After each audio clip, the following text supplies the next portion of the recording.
Olá, como é que vocês estão? Tudo na paz? Sejam bem-vindos ao canal, eu sou a Gé. E se tem dois assuntos dos quais eu poderia falar assim, ó, durante uma semana inteira, esses assuntos são Big Brother Brasil 20 e o filme do qual falarei hoje, que é Retrato de uma Garota em Chamas. Então nós temos duas garotas maravilhosas, uma delas é a Marianne, que foi chamada para fazer retrato de uma jovem que está de casamento marcado após um evento inesperado na família que a obrigou a sair do convento onde ela estava. E esse retrato será enviado ao pretendente dela, que caso goste do que ele vê na tela, vai se casar com ela. Só que a jovem a ser pintada, no caso a Heloise, não quer se casar e ela nunca se deixou ser pintada justamente porque ela sabe o que isso significa. Então a Marianne e a mãe da Heloise faziam um combinado e a Marianne não assume. Esse francês tá ridículo. Mas então ela se disfarça de dama de companhia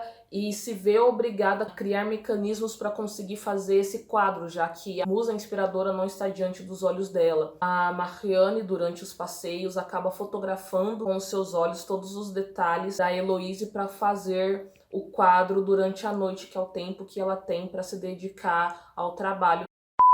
Retrato de uma Jovem em Chamas ganhou o Cannes de melhor roteiro e eu entendo por quê, porque é simplesmente maravilhoso. E esse roteiro não aborda apenas uma possível descoberta da sexualidade, isso não é colocado em pauta, é uma descoberta para além dos muros do convento no qual a Heloise estava. Porque a Heloise pouco conhece o que tem fora daquele mundo que ela viveu durante tanto tempo, ela não conhece as sensações que o amor traz, ela não conhece o som de uma orquestra, mas conhece muito bem todos os seus desejos internos e por isso ela tem tanta convicção de que não quer se casar mesmo sabendo que isso é inevitável. Enquanto isso, Marianne é a ponte entre a Heloise e esse novo conhecimento dela, mesmo que a Heloise não precise disso, mas a Marianne acabou aparecendo, deixando esse caminho de descobertas mais prazeroso.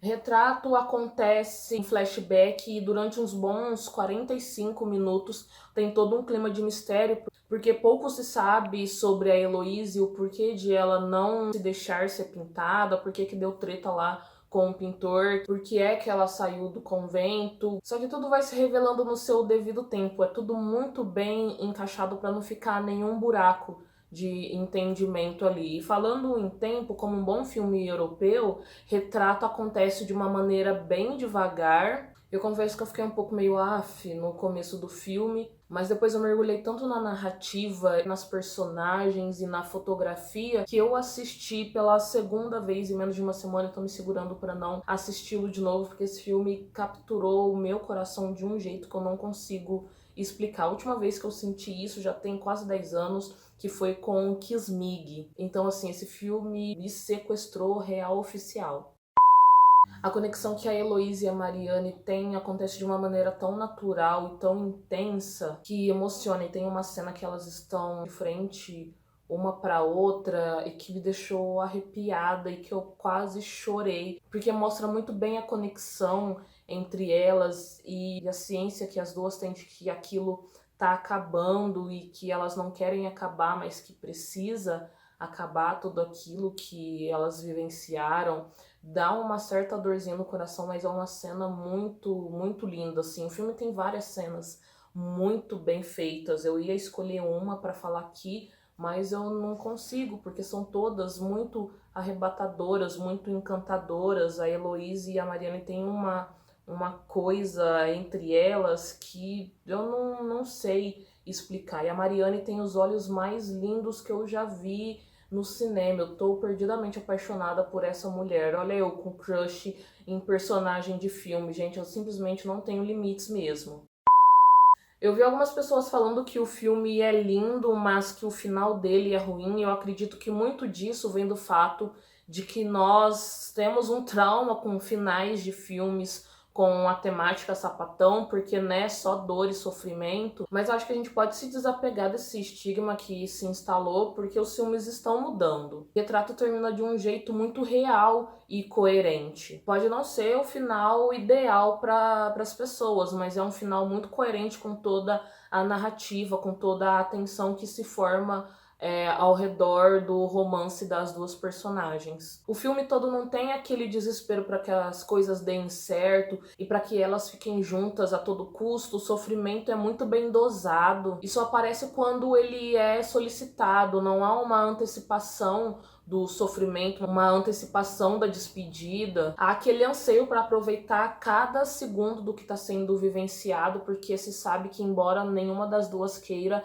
o final é inevitável. As duas têm muita consciência do que o destino reserva para ambas, só que mesmo assim elas se entregam a todas as nuances e sensações daquele romance e vivem tudo isso num ritmo muito perfeito. Na real, é isso que importa. O que é que elas fazem com o tempo que elas têm? Elas vão desperdiçar pensando, e depois o que é que a gente vai fazer? Ou elas vão aproveitar aquilo que elas têm, empregar toda a energia e o sentimento que elas estão vivenciando? E isso foi uma das coisas que eu mais gostei, essa despreocupação com os passos que virão a seguir. Eu tomei uns sustos com esse filme, eu até achei que fosse criar um viés ali de suspense, mas eu viajo muito mesmo, então relevem. Mas eu gostei muito das percepções que eles colocaram sobre os fantasmas que nos perseguem. Porque tem uma coisa que assombra a Mariane, e isso foi colocado de uma maneira muito concreta, como se fosse um alerta para ela manter os pés no chão e não se esquecer que o sentimento que ela nutriu pela Heloise vai continuar ali pelo tempo que restar, mas que vivê-lo junto com a Heloise já estaria com os dias contados. Enquanto eu estava lendo sobre o filme, eu tive a coragem, sim, porque fazer isso requer coragem para ler os comentários de algumas matérias e análises que saíram. Não, é impressionante como eles se incomodaram com o fato de haver duas mulheres se relacionando amorosamente de uma maneira tão sincera e linda, sem ter um homem para trazer aquele clima que a gente bem conhece. E os argumentos que eu mais vi, argumentos rasos falando que o filme se baseia na lacração. Mas o que seria essa lacração? Seria o fato de duas mulheres estarem se relacionando de uma maneira natural, do jeito que é? Eu aposto que se houvesse cenas de sexo de uma maneira explícita, não haveria nenhum deles reclamando. Mas, enfim, o filme não foi feito para eles, né? Então, eles que lutem. Retrato de uma Jovem em Chamas se tornou meu filme preferido da vida. Desculpa, Kismig, mas você foi destronado do meu coração. E eu peço que vocês prestem atenção aos detalhes. Os detalhes são muito importantes e eles trazem uma carga emocional tão forte que, se você tiver muito sensível quando for assistir esse filme, pode ser que escorra algumas lagriminhas dos seus olhos. Então, assim, vai preparada, porque, sério, esse filme vai te arrebatar de um jeito que você, sério, você vai querer assisti-lo assim, ó, em looping pelo resto da sua vida. Se você já assistiu a Retrato, comenta aqui embaixo. Eu espero que vocês tenham gostado tanto do filme quanto do vídeo de hoje. Se vocês não assistiram ao filme ainda, vão assistir. E não se esqueçam de comentar, curtir, compartilhar e fazer tudo isso que vocês bem sabem. A gente se vê amanhã com Eleonora e Jennifer. Beijo. Tchau.